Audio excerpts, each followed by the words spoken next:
Welcome to the FPL USA Press Play program. We have graduated from being just a humble FPL focused podcast. We are now fully migrated over to YouTube and are looking to grow there.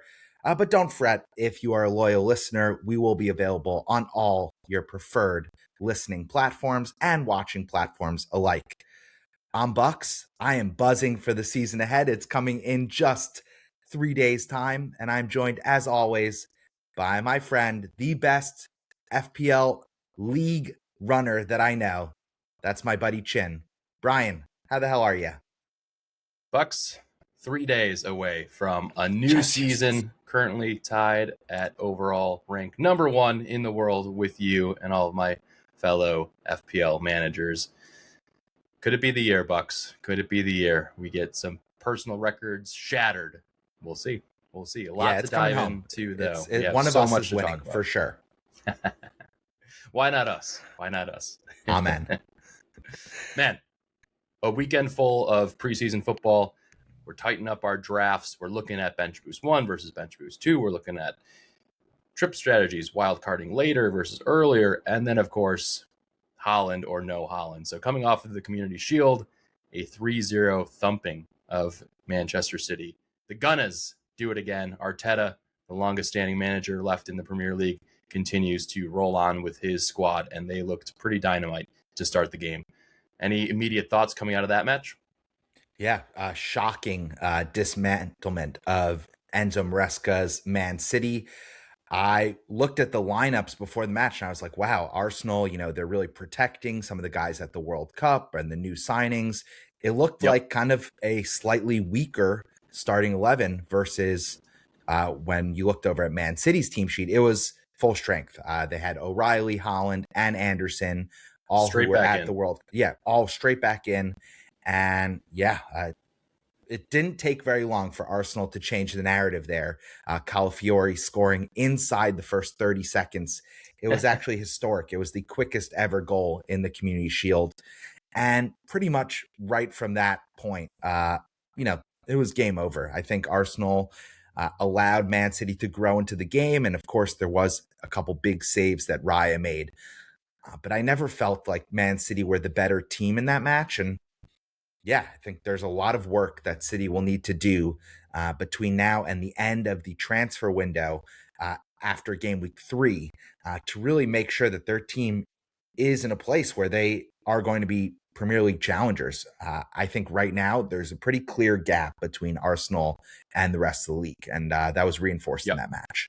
Yeah, that's not just a comment on City. I think it's agreed. Arsenal and then a couple pegs down, and then you have your City, Liverpool, and other challengers. United, Chelsea. Yeah, I agree. I agree with that. So with that being said, it was great to see Haaland come straight back in, start the match, play about 55 minutes. Had a couple chances. I think on a different day he scores one of his, but I thought overall, he looked good. Arsenal, when you watched the game, were you like, he's in the prime wow, of his career? He's 26 years old. So, he should be ready to go. So, but with that being said, FPL managers are weighing up Haaland or no Haaland. I'm currently on Naaland, and so when we get to our drafts later on, we will look at those as well. But lots to discuss. We can't wait to dive into this show. We're going to talk about our current wildcard drafts, look at a few of the #FPL community drafts Game as week well, 1. and then also answer a few questions on some of our top picks in different price brackets.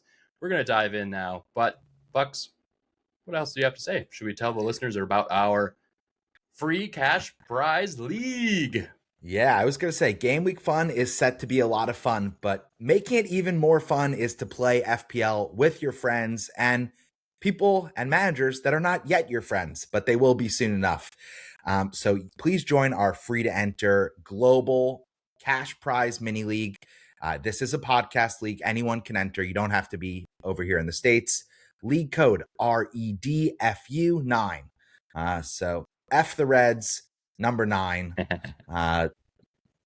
Something like that. REDFU9 is the league code. Please get involved. Our aim is to have somewhere around 750 managers. I know last season we had about 450. It was a really top competition. I think the overall winner was inside the top 1,000 overall. Right. and we had the top 5 ended up all competing inside the top 15K. So it's a really competitive league. Again, this is just a way for us to recognize managers from around the world, give weekly shout outs, and also to have a little bit of friendly competition in the podcast sphere. So I'm excited. I'm already in. Are you in, Brian? You know it. Got to be chin it to win it. Yeah, beautiful.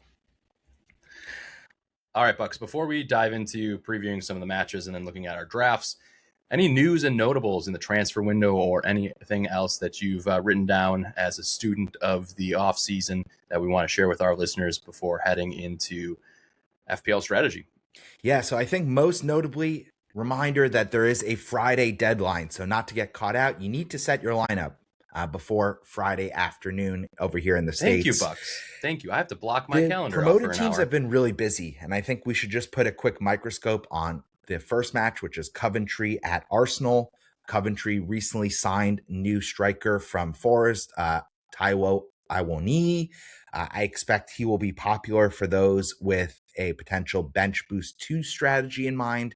He comes in at 5.5 million. Fully expect he will lead the line by game week 2 once he's fully integrated into the team. And that's great news because Haji Wright, US MNT's own, has been injured. And this Ellis Sims guy at 5 million for Coventry just doesn't seem to be it. So that's something to focus on. Beyond that, Ipswich have been super busy. They swooped in. They have Enciso from Strasbourg, formerly Brighton, formerly Chelsea. He's now going to be the number 10 there. They also signed defensive midfielder, also from Strasbourg. They've been very busy. They had Emerson that they also added, Diop from Fulham. So this is just a team that's really going for it. So I really feel like Ipswich could be the shock surprise out of the 3 promoted sides. And finally, Hull City are basically just making their entire squad anew on the fly.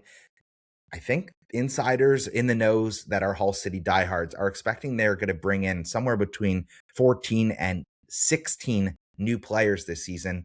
And they've already signed, I believe, 7 or 8 of them. So they were on a transfer ban last season in the championship. So they have lots of work to do to become a Premier League ready team. And therefore, I think, probably I'm not alone in thinking they are the most likely to be the bottom feeders going into this season, Hull City. So fun exercise I always do while I'm making my first game week 1 team is to also just map out where I think the Premier League table is going to end at season's end. And that often informs kind of the teams that I'm hot to trot on versus the ones that I'm kind of cool beans. I don't want any part of them. Hot to trot, Bucks. Got to target those promoted teams, and Hull is, they're going to be in for a thrashing. They should go straight back down based on the lack of investment I've seen in their squad so far. But, it's prideful to come back to the Premier League, so maybe the guys will be galvanized, but just on paper, and the talent gap is pretty wide. So, yeah, they struggled on the advanced side of the sport to really even make it out of the championship. I think they were kind of a shock and awe team that they got out. So now they're in the Premier League. That's like, basically you're barely playing in JV, and now all of a sudden you're thrown in to like, AAU style basketball as a US focused reference. But looking at the game week 1 fixtures, I mean, we said Arsenal looked amazing against Man City.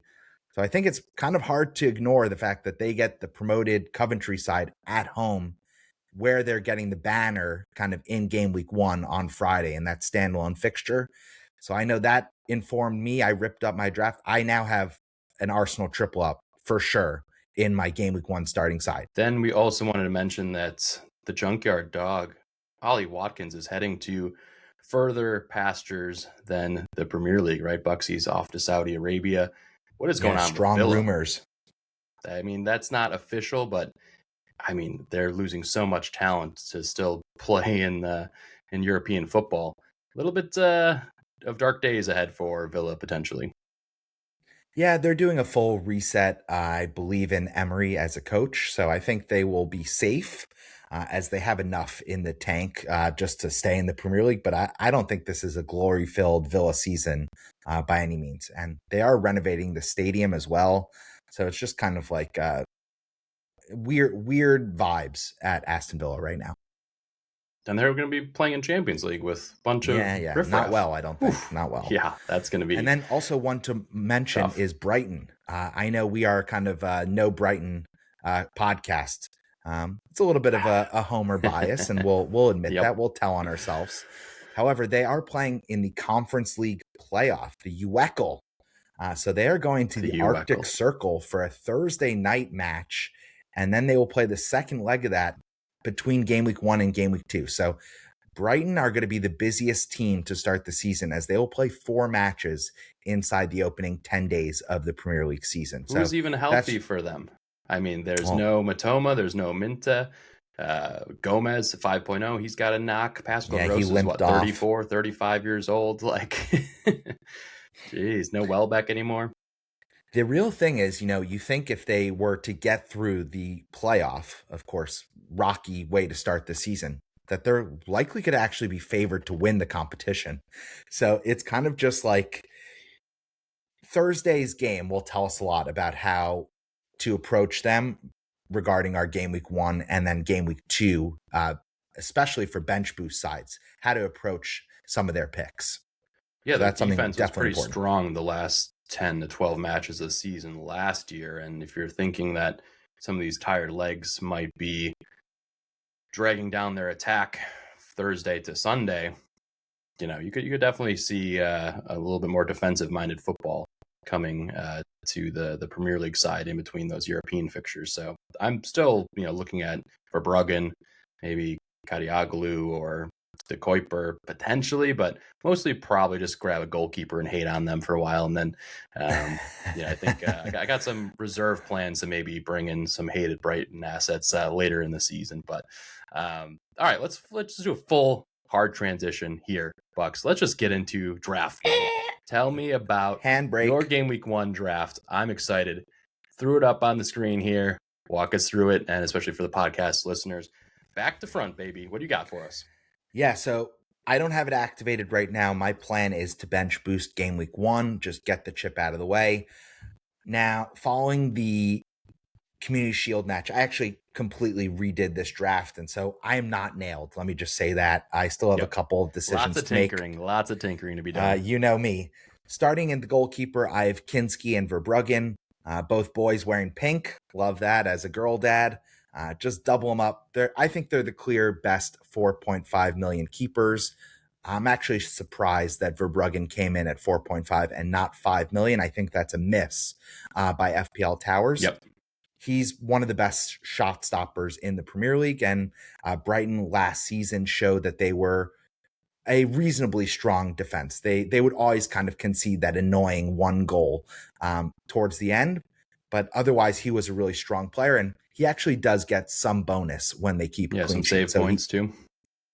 And then Kinski under De Zerbi was just a player transformed. Vicario is off to Juve, so he's their clear number 1. And although I don't love the fixtures or love backing Spurs by any means, I just think the value is there, and Kinski is a good way towards upside chasing. If they get a clean sheet, I expect he will get at least 1 bonus point. So I rate him as a pick.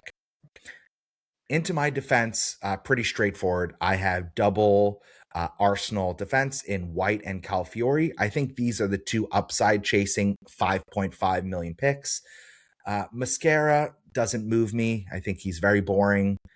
And I honestly think that there's a non-0% chance that Konza comes in and Mascara by game week 2 is immediately on the bench. So that alone kind of just pushes me off.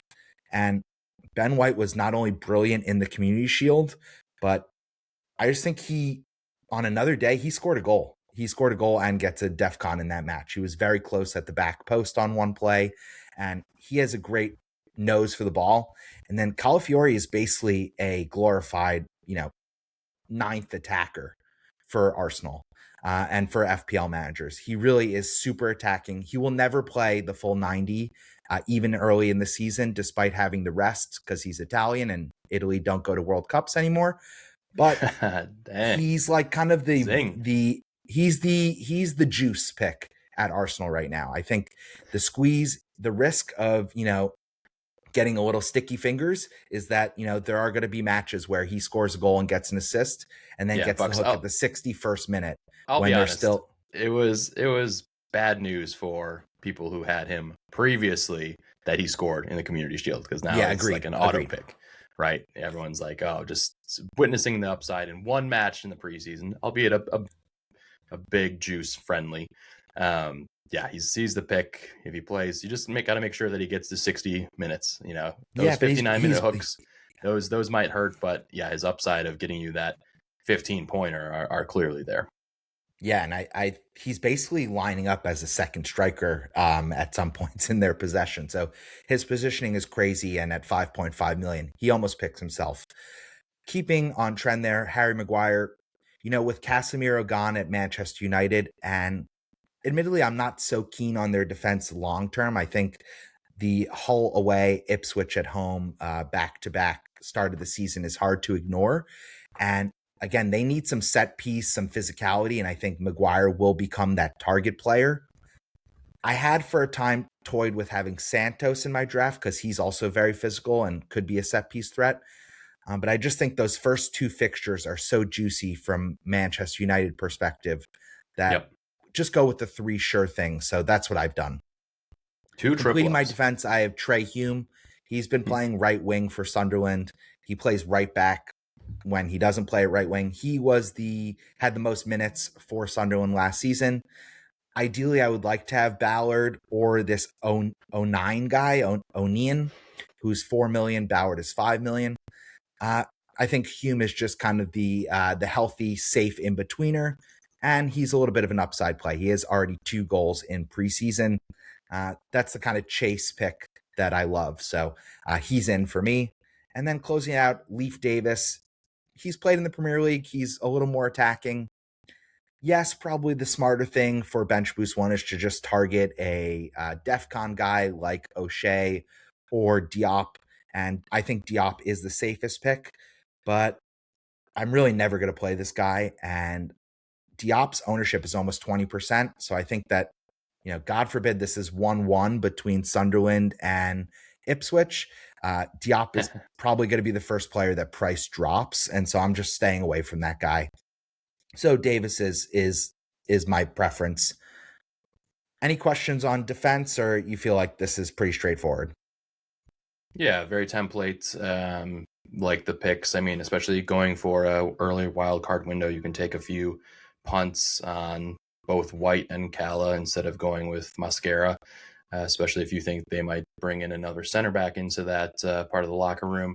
And then Hume, I mean, who knows? He didn't do jack shit all season last year and has just had a couple timely goals to jump into the fray for FPL. But, they have a few injuries. He should probably be playing a lot of minutes, 4.5.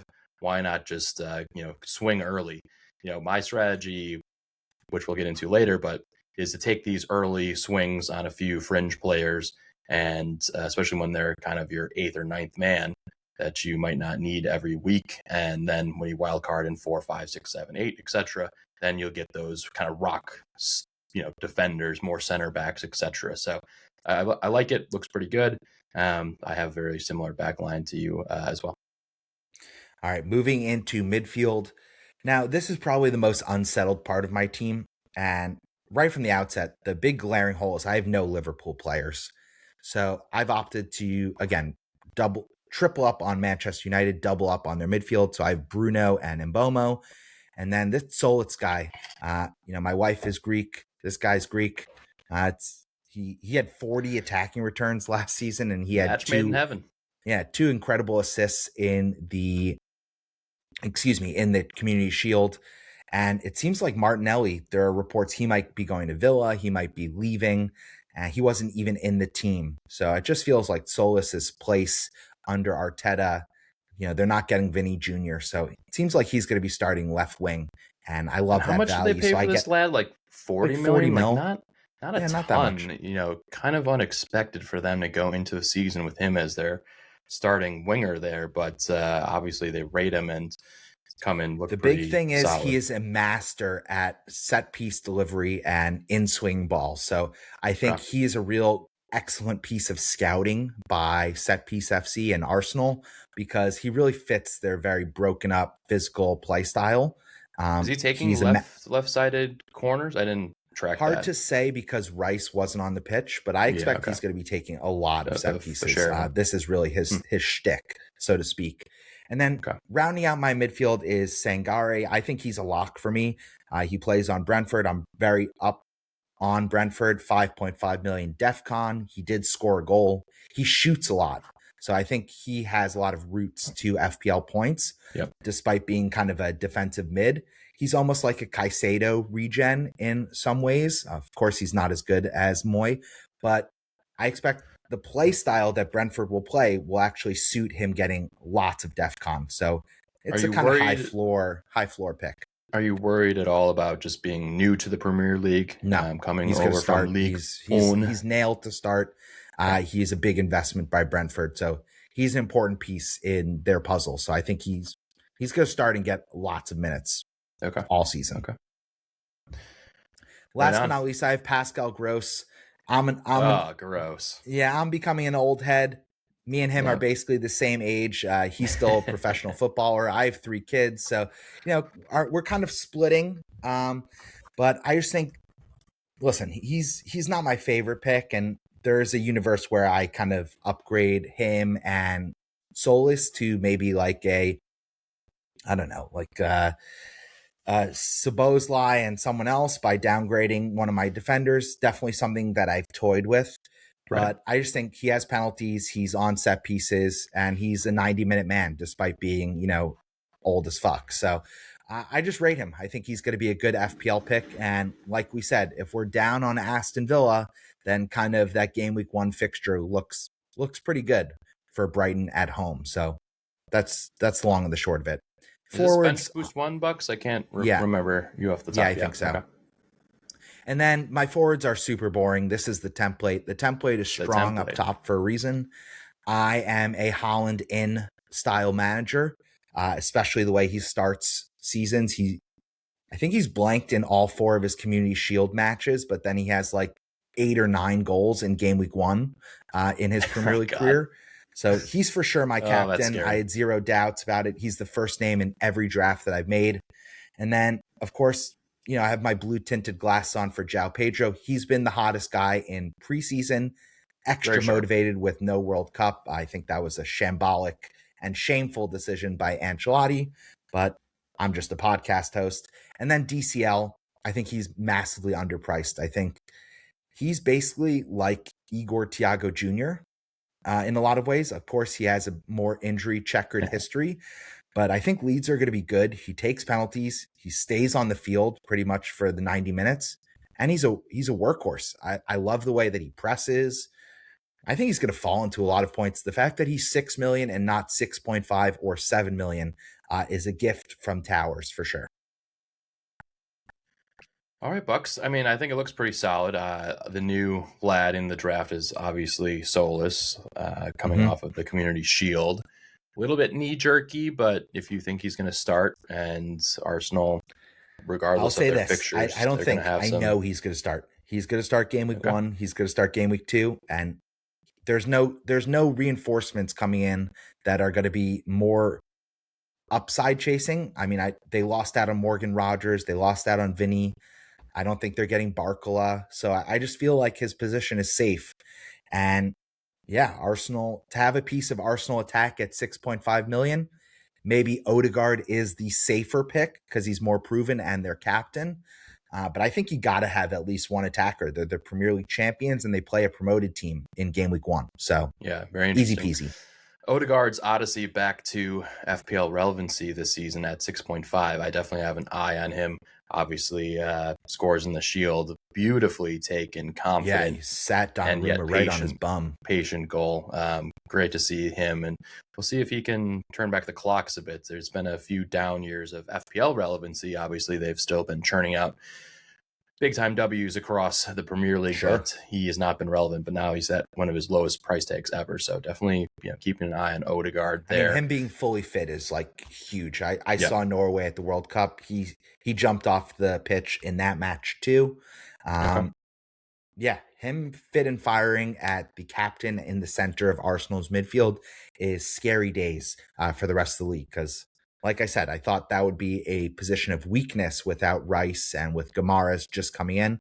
But I think it's going to be Odegaard, Gamares, and Rice starting in midfield game week 1. So that's they're going to be all out, all over Coventry in that opening Friday match. All right, let's put the shoe on the other foot. Let me hand the controls back over to you, Brian, and let's take a look at your game week 1 draft right now. And golly, I think you are just crazy enough to be going without the Norwegian robot. Is that still true? Oh, it is. Here it is. All right. Wow. I'll take it from front to back, back to front, back to front. We'll go Back to front. But yeah. mainly, I think right now I'm looking at just skipping Haaland in my game week 1 draft and doing an early wild card in either game week 3 or game week 4 as just a slight edge to hopefully nail a bench boost, maybe get lucky and get an extra 10, 12 points. That would be fantastic, like with that money spread across the team. But I am leaving myself room to downgrade Bruno after his 2 fixtures to a 5.5 or a $5 million player, and then upgrade Isak, who is in my team, all the way up to Haaland. So it's definitely in my thoughts that I'm going to have to get him. Now, whether I wild card or use 2 free transfers in game week 3 to do so, that is yet to be seen. But let's start it off here. We'll start off with the forwards. Believe it or not, I have Calvert-Lewin and João Pedro, just like everybody else in the game. I was tinkering a little bit with Igor Thiago from Brentford. A couple of decent fixtures to start the season, but I ended up on Isak doubled up in attack with another midfielder. So 9 million a couple seasons ago. Isak pretty much kept pace with Haaland all season. He was a real captaincy threat, but that team was much better set up at Newcastle to feed him. We'll see if that can be recreated in the second season here. And he's fit now, and when Isak is fit, he shits points. So I'm hoping that continues to be the case. In the midfield, I have Semenyo, Verts, Bruno Fernandes, Mbumo, aka Evil Brian, and right now I have Sade at Brentford. A little $6 million shout. Hey. So, yeah, midfield is interesting. Going with the power 5. I've previously had Foden in the Sade slot. I've had Szoboszlai in the Sade slot, but I'm just, going for a couple 2-week punt, and he's looked spry during preseason. So what do you think about those middies, those 8 attackers I just listed off, Bucks?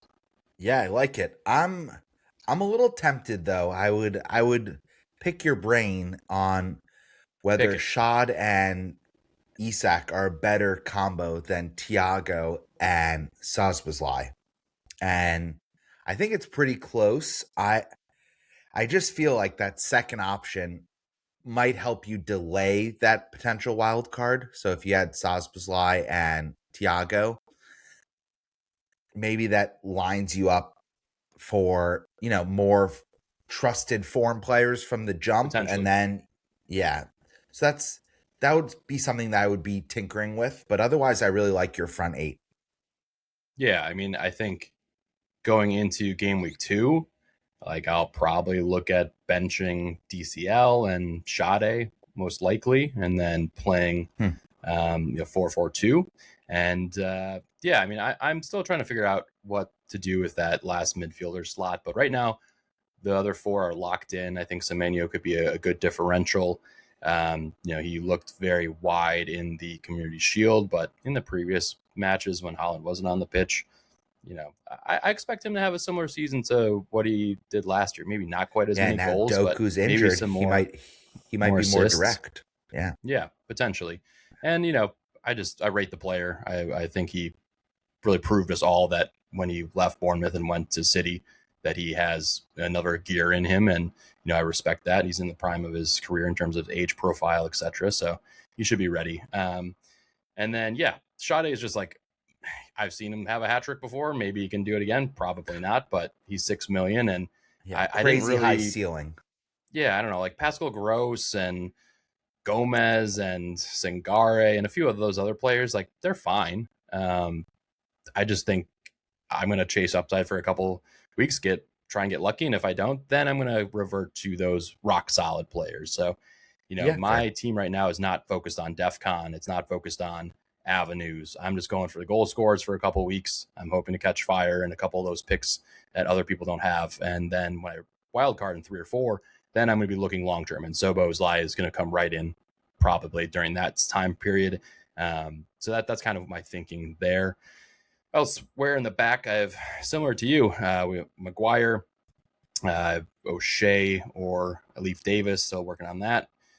White, Calafiore, and Nico O'Reilly. So that's probably the Yeah. one pick as well where he's $6.5 million, but I was honestly between like him and Foden.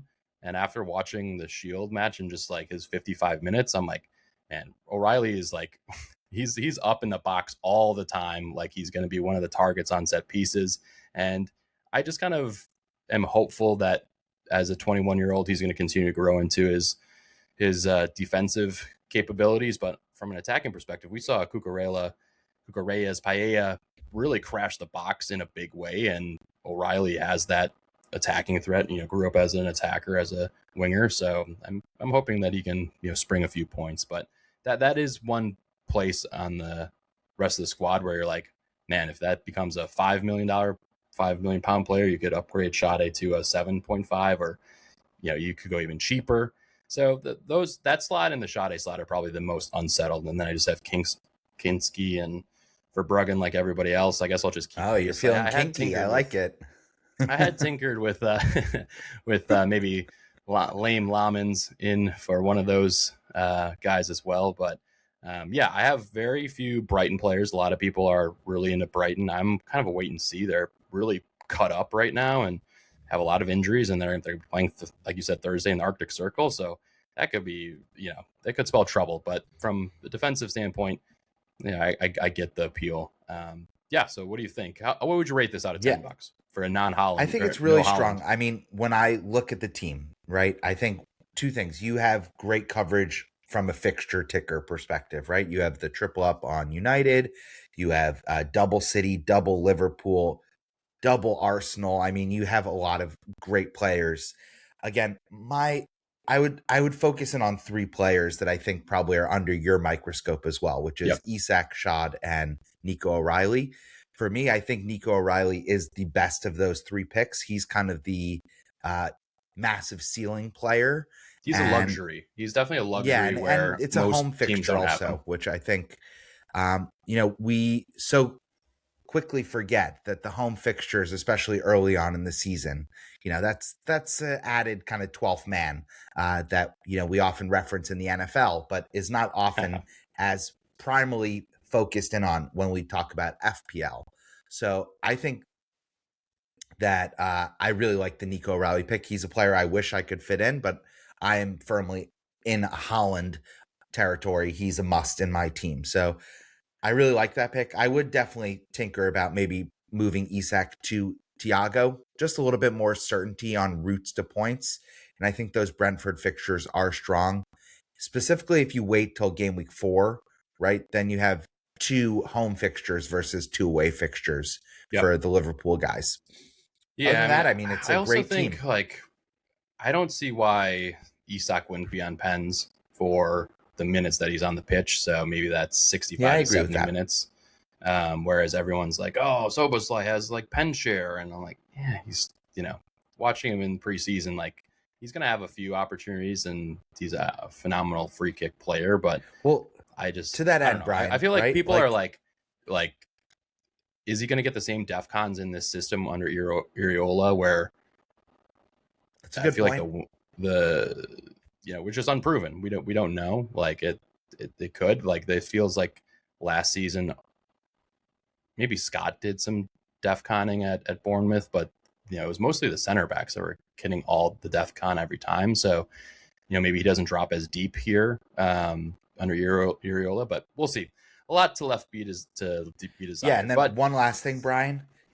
Have you considered at all not having a 4 million guy? I mean, you're bench boosting early, so, and then you're wild carding. So I don't know. I feel like this. If I were to spread out some money, I probably would even look at O'Reilly down to a 5 or 5-0 and then upgrade Davis to a 5-0. So Interesting. that's something, yeah, like who's the Bosnian guy at Leeds, Yeah, Muhamerovic, Maharevic. whatever, the hammer, the big old Bosnian hammer. He's I on like my that. kind of short Carrick. list. And then like Ballard potentially, they have a couple good fixtures, so I'm Like looking at a few maybe of those guys and just to flattening it out. just to tease out my thinking, right? Maybe if you really want to keep O'Reilly, maybe Maguire goes to Shaw, which again isn't the sexiest pick. And I agree it Nah, is a I'm downgrade. off it. All right. Yeah, I just think Maybe like yeah. DefCon plus goal threat is like it. He's Yeah, good without point. Casemiro. Like we've seen him get a goal in the preseason, and there's just exact same thing. It's like off a corner kick. Who are you targeting? Like probably every single time. You're not targeting Bumo or Cunha when they're I'll on the give you pitch, my right? two So like, cents on the Naaland, and this is kind of why I'm firmly on Haaland. I just think a lot of the players that you can afford with Haaland in, you'll also they're have fine. on the Yeah, Naaland team. And then it's really just like on your draft, you're banking firmly on Semenyo, O'Reilly, and Isak kind of outscoring. I'm just pulling it up, but Holland, Solis, and say uh, Rodon, or yeah, Holland, Solis, and uh, Azure, the guy yeah, from around Brentford, there. right? Yeah, I think just like for me, like looking at a different way to play the opening Yeah, for couple sure. fixtures before an early wild card is like if it comes off and he blanks 2 games in a row, unlikely, but if he does, or if he only gets like 1 goal and less bonus and doesn't get a brace in either of those matches, there's potential for me to You're go with, really and you're kind of fading. the reason this works though too is that like Bruno has 2 really easy fixtures to start the season, 2 promoted teams, right? If he didn't have that and was my captain both of those weeks, then I Sure. would be much more like much more wary of going this route. So anyway, it's a work in progress, still tinkering, but I'm not 100% going with no Haaland. We'll see if it comes off. Just hoping to keep pace or Bold. yep, that's right. All right, let's look at a few of our hashtag FPL community drafts. Thanks to those who shared a few of their teams with us. Bucks and I are going to rate these out of 10 pretty quickly here. Jeremy, aka friend of the show at Barrister FPL, he's got Kinski, Shaw, Calafiori, Mascara, and then Ayer, and Whom in the back. Yeah, And he's then human on it. Bruno, Enzlo, Lefe, Elf. Gross, Bumo, and Ndai. And then he's got Haaland, João Pedro, and DCL. Kinski, Verbruggen, standard for all players, just spending 9 million there. So interesting to very see. Similar to my draft, Barrister. I really like this team. My only area that I would focus on for improvement is there's honestly there's not enough money spent on your starting 11. I think I know you are bench boosting one with this draft, BB1 for sure, but I would just consider finding maybe Hume down to 09. They play for the same team, right? That way you have a 4 million dead spot, at least one spot in your team. And then maybe you can upgrade one of Laffy, Gross, or Ndai to Solus. I know you're an Arsenal fan, so you'll probably like this suggestion. And again, that way there's just slightly less money parked on your bench as you kind of go into game week 2, 3, and 4. That's my only upgrade. I mean, what are your thoughts on Ndai? Like, you think he's going to be not moved? I think he's fine. Like Everton, the first couple fixtures are okay. They're as a team are okay. They haven't really made any signings from an attacking perspective. Jack isn't back on the squad yet. Listen, I think the fixtures are the fixtures. Palace I am way down on. So I think that opening fixture, and if you're thinking an early wild card, I get it. I just think Ndai is kind of his open play abilities on kind of the highlight clips far outpace his actual output from open play. So you really are kind of banking on the penalties, and I don't know. I just KDH for 0.5 more is a lot more exciting than Ndai, and I feel like he already has Elf. Elf is my favorite 6 million guy. So yeah, and I think with the 4.5 slot, like Ayer is, I mean, the guy had like 9 or 10 cleans out of 38 matches last season. Like, I don't know. He's There not an might be every a, game week player, but he's nailed yeah, right now because Vandenberg is yeah. out. So he's good for DEF CON. I expect him and Collins will be the preferred center back duo for Brentford. Mm-hmm. But again, I just feels like you're parking somewhere between a million and half a million too much on your bench right now. Yep. Okay. I mean, he's got those cheap pen takers in Gross and Lafie, and you just hope to get lucky with one of those in the Yeah, first and couple Njai. Yeah, I fixtures. guess. You can play Lafie in the second game week when you might bench Gross versus Chelsea, TBD there. Then you don't have to play Ayer, or you can sub in. So, Yeah, I would decent short just term. pick I a give it a, I give it an 4 million 8. guy. I give it an 8. 8 out All of 10. right. All right, let's look at the next one. I can pull this up. Hey, B plus A minuses. Boom. I didn't see a lot of those, so take that. All right. Here's another Naaland team from friend of the show, Oh. Connor, aka at FPL_Hunt. He's a big proponent of going different, and he's riding the Naaland train as well. And he's got an interesting setup where he's really doubling up on a ton of different teams and then a triple up. So why don't you read this one out, Bucks? Yeah, so he has, starting with his goalies, this is also pretty clearly a bench boost one team. He has Lamans and Kinski. Then he pairs Lamans with Maguire, so double Man United defense. He has Mascara and Calafiori for double Arsenal defense. And then he has Kinski and Van Heck with his fourth defender slot as double Spurs defense. He then has O'Reilly, Anderson, and Semenyo as his Man City triple up. He has Bruno Fernandes completing his Man United triple up. And then he has Verts, Ndai completing the midfield, Isak, João Pedro, and DCL. So same front line as you, Brian, but I like that he's mixing in Anderson. Yeah, the only change I would be interested in hearing from Connor is I know he's an Arsenal fan, so maybe after the Community Shield, if he was at all tempted to swap Elliot Anderson out for Solis, kind of aligning head and heart with the Greek freak from his own tell team. you in the group chats that I'm in, he's off the Solis pick. You think it's way too knee jerky, so he's nowhere near him. Ooh. But I'm also just like, if you're gonna eventually wild card early, is Anderson the player you want to start the season with? Like, maybe he defcons, but like I have no idea what his attacking output's gonna be like on this team, and maybe he'll get a few side pass assists, but I don't know. I'm just like, I'm not like in love with his forward passing ability as of right now, and it's going to be a lot of like side passes when they're trying to break down the low blocks of some of the other teams they're up against in the first couple game weeks. So Good point. Not in love with it, and he's locked out, right? Like he can't get Haaland without wild carding. I think that's the other thing to know. Like, if you're going to start with 3 City boys, you're really in a spot where it's wild card or nothing, which I'm sure he's fine with. He likes to roll his transfers up and I wonder snowball if those for later. I wonder if Anderson, if there's a simple way, maybe Van Heck down to Robbo, just as a quick example, right? Where you go Foden. Because now with Doku's injury, I feel like Foden, as well as Cherky, they're probably more assured of minutes than they were, even. How long is Doku out for? It sounds like several weeks, but it seems like it wasn't just an isolated injury from the Community Shield, that maybe he's been carrying a knock since the World Cup. So definitely he's going to be sidelined for a little bit here. Yeah. I mean, our back lines are very, very similar. He's gone Mascara over White, and he's got Lamans in goal. So, he's really banking on a couple, 3 teams clean sheet, and he's scoring points to the moon. So I know he's also in a few bounty chasing kind of jackpot leagues, so that might treat him well. So I give this a 9. I like it quite a bit.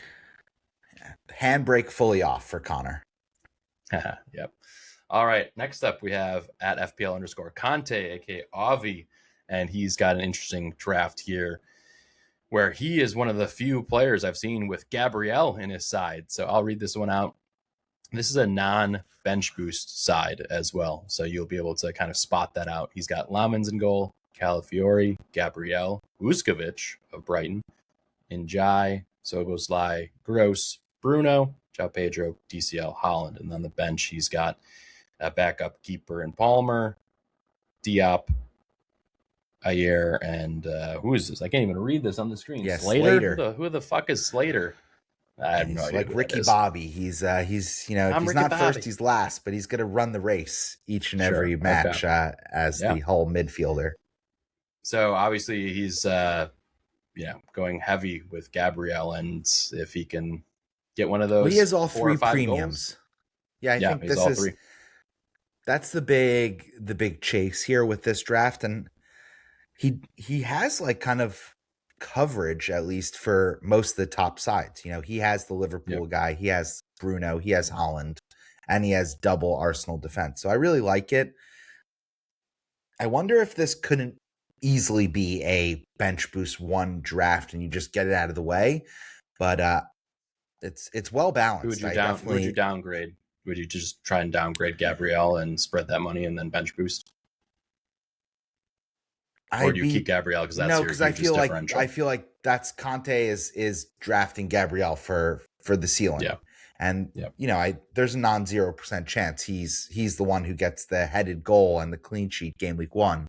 And everyone who doesn't have him is chasing. Who plays center back for Coventry? Who's going to be guarding him in those set pieces? Probably Thomas. But then even if you go down one more game, right? You have Aston Villa next, and they just lost their set piece coast to Chelsea. So that could be a really good Gabriel type of match as well. Okay, I like it. I wonder if that Vuskovic guy or probably Vuskovic, if he could be like Kadioglu or De Kuiper. And that way you have 0.5 extra, and you could bring up this Slater guy to anyone with a pulse that plays for a good team, right? He could be Sangari or he can be Andre Santos. And that way Slater's you can just bench boost game of 1.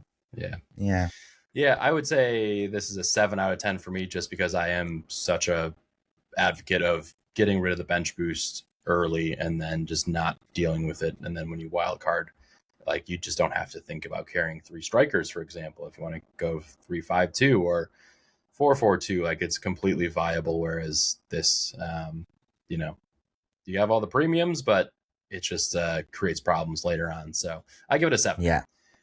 All right. Let's keep moving on here. Quick one from Black Wolf. Very similar.